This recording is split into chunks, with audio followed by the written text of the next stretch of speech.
चलिए मैं आपको और दिखाता हूं इस तरह से, और यहाँ पर जो सिस्टम कैसे हम फॉलो करते हैं मैं वो भी बताऊंगा। पहले मैं आपको स्क्रीनशॉट दिखाता हूं ताकि आपको यकीन हो जाए, ट्रस्ट हो जाए कि नहीं ये चीजें वर्क करती है। नहीं तो बहुत सारे अनदर मेथड भी है, जैसे लोग अपने जो चैनल में वो फेक मेंबर्स डलवा लेते हैं, वहां से कोई व्यूज नहीं आता, कोई आपका प्रॉफिट नहीं निकलता, कुछ भी नहीं होता।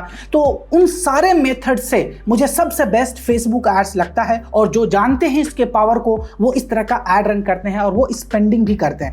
मैं आपको यहाँ पे अगर टोटल यहाँ पे दिखाऊं तो आप यहाँ पे देख सकते हैं अभी तक हमने कितना स्पेंड करा है इस आईपीएल सीजन में, और अभी ये 1 वीक ही हुए हैं। अब यहाँ पे देखेंगे 2,27,670 रुपए हम यहाँ पर इस फैंटेसी में खर्च कर चुके हैं। तो आप समझ सकते हैं कि क्लाइंट को कितना प्रॉफिट हो रहा होगा कि वो एड में इतनी स्पेंडिंग करते हैं। हम डेली यहाँ से 5,000 6,000 एक क्लाइंट के लिए खर्च करते हैं, और इस तरह के हमारे पास 20 से 25 होते हैं रेगुलर, जिसके लिए हम कैंपेन्स लगाते हैं, उनके ऐड को मैनेज करते हैं, ये सारी चीजें। इसी तरह से मैं आपको दूसरा यहाँ पे ऐड अकाउंट दिखाता हूँ। ये देखेंगे, मैं रिफ्रेश कर देता हूँ, यहाँ पे अनदर क्लाइंट्स हैं, ठीक है। यहाँ पे अगर मैं आपको मैक्सिमम करके दिखाऊं तो यहाँ पे आप देखेंगे ये एक्टिव है 2 कैंपेन, और यहाँ पे आप देख सकते हैं हमारे कैंपेन की एक खास बात होती है कि एक तो ऑडियंस की टारगेटिंग फैंटेसी वाले होते हैं, और ऊपर कॉस्ट भी आप यहाँ पे देखेंगे 3 रुपये 4 रुपये इस तरह, यानी 7-8 रुपये मैक्सिमम होते हैं। हम अपने कैंपेन्स में इस तरह से यूटिलाइज करते हैं कि हमारा मेंबर्स इससे इतने में आ जाए, ठीक है। यहाँ पर आप देखेंगे इस तरीके से, और मैं आपको दूसरा दिखाता हूँ, यहाँ भी आप देख सकते हैं। और यही चीजें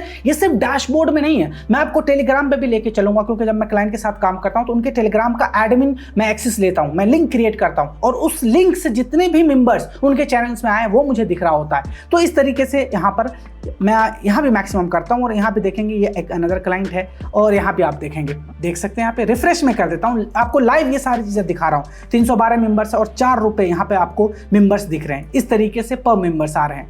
तो ठीक है, चलिए अब मैं यही दिखा रहा हूं कि यहां पर आपको एक और बड़ी मिस्टेक होती है कि यहां पे लिंक बाउंस बहुत करते हैं। जैसे यहां पर अगर मुझे 312 दिख रहे हैं तो जरूरी नहीं कि इतने ही मेंबर्स आपके चैनल्स में आए हों, क्योंकि यहां पे लिंक बाउंस होता है। ये भी डिपेंड करता है आपकी टारगेटिंग कैसे है, आपने कैंपेन्स कैसे सेटअप करा है। अगर आपने कैंपेन सेटअप करा है तो सिर्फ 5 से 10% का यहाँ पे आपको बाउंस देखने को मिलेगा, लेकिन 50% नहीं। जैसे यहाँ पे अगर मेरा 312 यहाँ पे शो हो रहे हैं तो एटलीस्ट मुझे 300 मेंबर्स चैनल में चाहिए ही चाहिए, ठीक है। ये होता है सेटअप के ऊपर। नहीं तो बहुत सारे मेरे पास मैसेज आते हैं, कॉल आते हैं, वो इस तरह के अपनी इश्यूज को बताते हैं कि लिंक बाउंस हो रहे हैं, यहाँ पे तो हमें दिख रहे हैं पैसे कम बट एक्चुअल में ज्वाइनिंग कम आ रही है। तो इसकी सारी वजह है आपके सेटअप में इशू है। अगर आप सही तरीके से प्रॉपरली फॉलो करते हैं सिस्टम को तो फिर इस तरह की इश्यूज नहीं आएंगे।